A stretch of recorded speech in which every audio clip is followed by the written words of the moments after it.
السلام علیکم دوستو، امید کرتا ہوں آپ سب خیریت سے ہوں گے۔ میں بھی اللہ تعالیٰ کے فضل و کرم اور آپ سب کی دعاؤں سے ٹھیک ٹھاک ہوں۔ آج جو ویڈیو آپ کے ساتھ شیئر کرنے جا رہا ہوں ہونڈا سٹی اسپائر 2016 ماڈل گاڑی کے بارے میں ہے۔ اس سے پہلے آپ نے میرے چینل کو سبسکرائب نہیں کیا تو پلیز چینل کو سبسکرائب کر دیں۔ دوستو، آپ سے ایک چھوٹی سی ریکویسٹ ہے کہ پلیز میری ویڈیو کو پورا دیکھا کریں تاکہ آپ کو گاڑی کے بارے میں پوری انفارمیشن مل سکے۔ تو چلیے بغیر وقت ضائع کیے اپنی ویڈیو کی طرف چلتے ہیں۔ سب سے پہلے گاڑی کے ایکسٹیریئر کی بات کر لیتے ہیں۔ گاڑی exterior wise neat and clean ہے، جیسا کہ آپ دیکھ سکتے ہیں گاڑی میں کسی بھی طرح کا کوئی بھی مسئلہ نہیں ہے۔ ایکسٹیریئر وائز گاڑی جینوئن کنڈیشن میں دیکھنے کو ملتی ہے۔ اگر گاڑی کی کلر کنڈیشن کی بات کی جائے تو گاڑی کی کلر کنڈیشن بہت آؤٹ کلاس ہے، جو کہ گاڑی بالکل نیو حالت میں دیکھنے کو ملتی ہے۔ گاڑی میں نیو بیٹری بھی انسٹالڈ ہے، جو کہ گاڑی کا انجن بھی جینوئن کنڈیشن میں دیکھنے کو مل رہا ہے۔ گاڑی کے میٹرز بھی جینوئن کنڈیشن میں موجود کھڑے ہیں۔ اگر گاڑی کے الائی ریم کی بات کروں تو آپ دیکھ سکتے ہیں گاڑی میں نیو الائی ریم انسٹالڈ ہیں، جو کہ گاڑی کی خوبصورتی اور پرفارمنس میں مزید اضافہ کرتے ہیں۔ اگر گاڑی کی ٹرانسمیشن کی بات کرتا ہوں تو گاڑی آٹومیٹک ٹرانسمیشن میں دیکھنے کو ملتی ہے۔ گاڑی میں کسی بھی طرح کا کوئی بھی کام آپ کو نہیں کروانا پڑے گا، جسٹ آپ نے اس گاڑی کو بائی کرنا ہے اور ڈرائیو کرنا شروع کر دینی ہے۔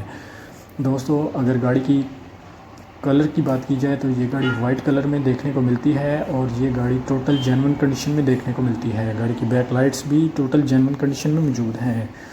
گاڑی کی اوریجنل نمبر پلیٹس گاڑی پہ انسٹالڈ ہیں۔ مالک کا کہنا ہے کہ یہ گاڑی لاہور کے نمبر سے رجسٹر کروائی گئی ہے، جو کہ 2016 کے نمبر سے ہی رجسٹر کروائی گئی ہے، اور یہ ایک فیملی یوزڈ کار ہے۔ اگر آپ اس گاڑی کو خریدنے میں انٹرسٹڈ ہیں تو میں مالک کا نمبر اور لنک ڈسکرپشن میں دے دوں گا، تاکہ آپ کو کسی بھی قسم کی پریشانی کا سامنا نہ کرنا پڑے اور آپ بآسانی یہ گاڑی بائی کر سکیں۔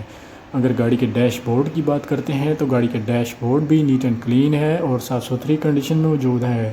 اگر گاڑی کی ڈرائیو کی بات کی جائے تو یہ گاڑی صرف اور صرف 23,456 کلومیٹر تک چل چکی ہے۔ گاڑی کی بیک لائٹس پہ کسی بھی قسم کی کوئی خراش وغیرہ نہیں ہے۔ گاڑی کی بیک لائٹس اپنی جینوئن حالت میں دیکھنے کو ملتی ہیں۔ گاڑی کا ایکسٹیریئر اور انٹیریئر بھی نیٹ اینڈ کلین ہے۔ ایکسٹیریئر اور انٹیریئر وائز گاڑی میں کسی بھی قسم کا کوئی مسئلہ دیکھنے کو نظر نہیں آتا۔ اگر گاڑی کے بیک بمپر کی بات کروں تو گاڑی کا بیک بمپر آپ دیکھ سکتے ہیں ٹوٹل جینوئن کنڈیشن میں موجود ہے۔ گاڑی کا فرنٹ بمپر بھی جینوئن کنڈیشن میں دیکھنے کو ملتا ہے۔ دوستو، اگر گاڑی کی سیٹس کے بارے میں بات کرتا ہوں تو گاڑی کی سیٹس بھی نیو حالت میں دیکھنے کو ملتی ہیں۔ گاڑی کی سیٹس میں بھی کسی بھی قسم کا کوئی مسئلہ دیکھنے کو نظر نہیں آتا۔ اگر اس گاڑی کی پرائس کی بات کرتا ہوں تو مالک نے جو ڈیمانڈ کی ہے وہ ہے 22,20,000 روپے۔ باقی آپ بارگننگ کے ذریعے کچھ کم بھی کروا سکتے ہیں۔ میں مالک کا نمبر اور لنک ڈسکرپشن میں دے دوں گا، تاکہ آپ کو کسی بھی قسم کی پریشانی کا سامنا نہ کرنا پڑے اور آپ بآسانی یہ گاڑی بائی کر سکیں۔ گاڑی کے ٹائرز بھی بالکل نیو حالت میں ہیں۔ گاڑی کے میٹرز کا بھی آپ معائنہ کر سکتے ہیں، جو کہ نیو حالت میں دیکھنے کو ملتے ہیں۔